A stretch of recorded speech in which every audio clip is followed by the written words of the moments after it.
kind of your final. Okay. Okay. So for Act 4, Scene 3, it's where Claudius interrogates Hamlet about where Polonius' body is, and what we wanted to do was make more of a joke about it and have Hamlet like play a game of where the body is. So that's like the most of what we're doing. Right.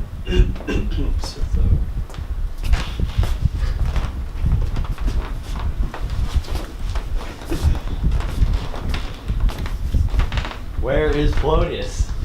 Well, do you know where the best place to hide a body is? What? No. Second page of Google. Okay, but you gotta tell me where he is. No, I apologize, and I'm sorry. Mean the same thing, except when you're at a funeral. Cut. That's like. That's all we got for now. But, yeah. Okay, we can get up now. And then we, like, for considerations and questions, we were wondering if, like, the Google thing is too modern, or if that's, like, okay to use. And if, they were talking about doing, like, a Bane voice from Batman. Like, if you can use a specific character like that without it getting, like, too something else. Like, if that's... Yeah, we wanted to adapt the darkness quote to talk about how Hamlet was like born in the castle, born and molded by the castle, and how Claudius simply adopted into it.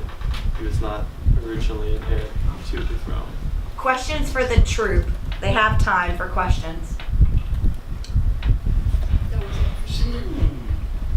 Yes. Yeah. I don't get it. Raise your hand if you're in the same boat. Collective, don't worry about being right. Fail big, fail miserably, get up and do it again. How could you re-envision this scene? Don't worry about being right, it doesn't matter. But how could you, because what is supposed to be comic about what you put on its feet here? Like, tell us what you thought you envisioned being comic. Like, we wanted him to have, like, be playing a game with Claudius, kind of just, like, messing with him about where the body is, but then we had, like, him just kind of, as Polonius, just sitting right out there. Yeah. And, yeah. So what could have made that clearer? This is for the whole class. If they want the whole class, you are a troupe, right? You are an ensemble. Rise up. It is not just the four of them. It is the collective. Peter. Well, you guys could have like directly addressed the fact that there's a body right there, and then you just played it off as like, oh no, that's a couch. Really? Yeah. Drew. You should have Claudius trip over the body when he's walking in, and then just bump in the rug. Ignore it. Like if it was covered with like a very small rug, a very small. Yeah, like half. Like his head's still showing. I am asleep. And Claudius like keeps moaning. I mean, not Claudius, Polonius. Ben. With an art scene, which I think you guys are fourth grade, right? Or right before you, we have a dead Polonius just on the floor, like just sitting there, and I think it's really funny if you include him, like maybe just moaning or saying like "I am slain" periodically. That's what we're gonna do. Yeah, that's what we're gonna do. So, continuation. Yeah, to continue continuity-wise to be good. Cool. Any other thoughts? Yeah, Drew. Well, at first I kind of thought they were going for like Edgar Allan Poe, like with that one thing where like the body's under the floor. Yes. But no, that's not what you're going for. But that was a great illusion, Drew. Look at you. That'd be great. I think we need some like stage design and a little grace there.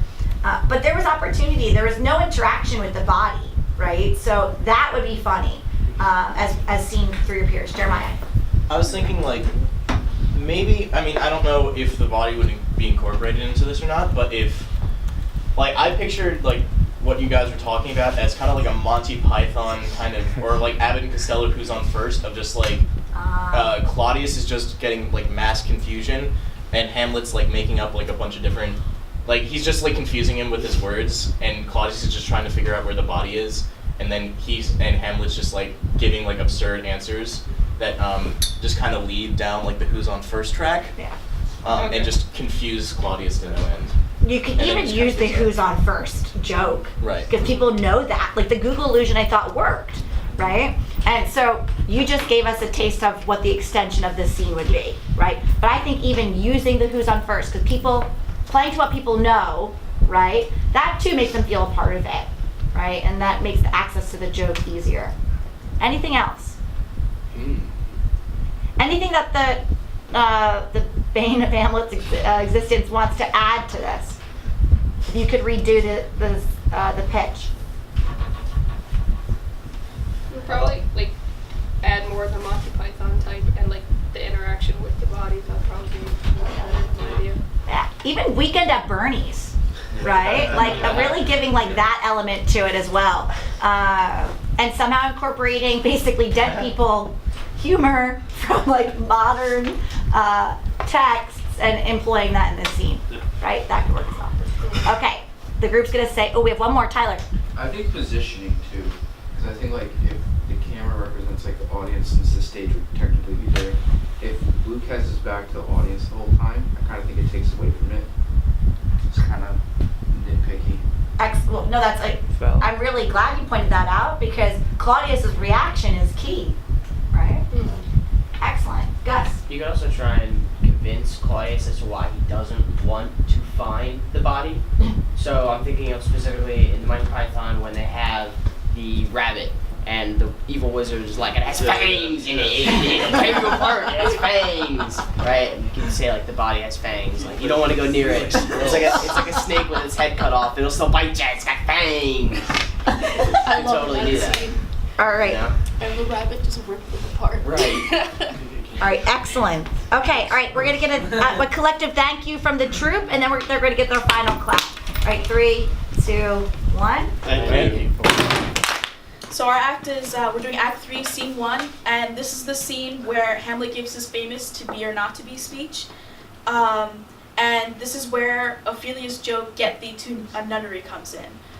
We really wanted to focus on Hamlet's to be or not to be speech though, so it's kind of like, in the beginning, it's where Guildenstern and Rosencrantz talk to Claudius, and Claudius asks them about how Hamlet is doing. We kind of wanted to make the focus on Hamlet's to be or not to be speech, so it's kind of shorter and a little cut back.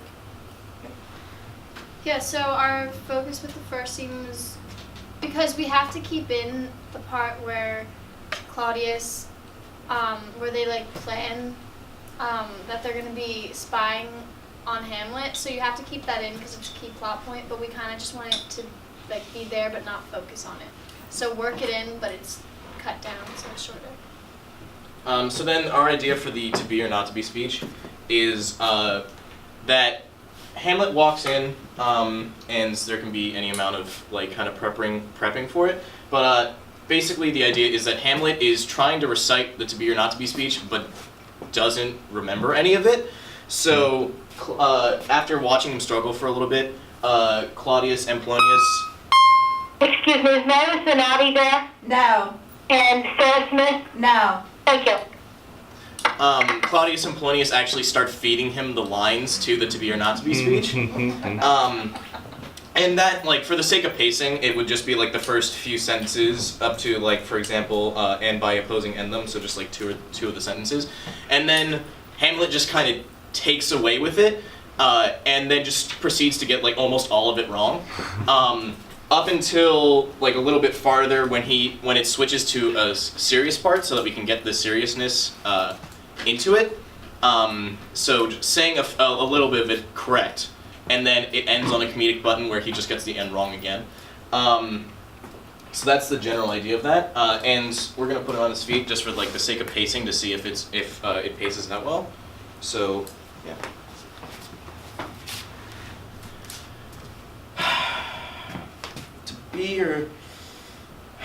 To be or not to.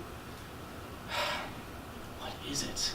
To be or not to be, that is the question. The bee or not the bee, that is the insect. Whether 'tis nobler in the mind to suffer. Whether it is nobler in the mind to suffer the slings of arrows, or outrageous lottery winnings, or to take Arms against the sea of troubles. or to put on arms against a sea of oceans, and by opposing, swim in them. To die a sheep, no more. And by a sheep we say to end the heartache of 1,000 natural dreams of sheep. That this sheep is heir to this consummation devoutly to be wished. To die a sheep, to sheep, perchance, to sheep of dreams. Aye, there's the rub. For in that sheep, what dreams may come, when we have shuffled off this mortal coil, must give us pause. There's the respect that makes calamity so long for life, who would bear the whips and scorns of time, the oppressor's wrong, the proud man's contumely, the pangs of despised love, the law's delay, the insolence of office, and the spurns of that patient merit of unworthy takes, when he himself might his quietest make with bare bodkin, etc., etc., etc. So that's the idea. I kind of stopped improving, but it would go a little bit farther than that to around who would Fardels bear, which is the next thing. But that would be that all that I just recited would be wrong. That kind of idea. And then we wanted to add "get thee to a nunnery" as an ongoing joke throughout the scene. So whenever Hamlet would talk to Ophelia, he would be like, "Get thee to a nunnery." But we didn't want to do that like repetitively, so we wanted to just do that once in a while so the joke doesn't get old. But you repeat it so it gets like funnier each time. And Stay with the bell, you only have 30 seconds. What's her response to get thee to a nunnery?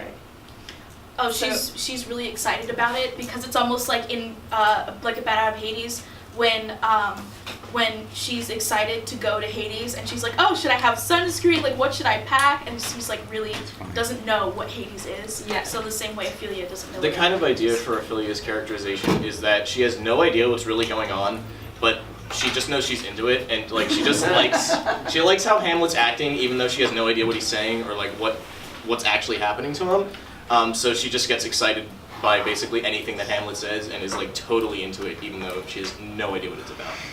Which kind of works with the word nunnery, which can mean either a nunnery or a brothel. Anything else for the group? All right, can we get your final words? Thank you. Excellent, folks. See you tomorrow morning. Have a fantastic day.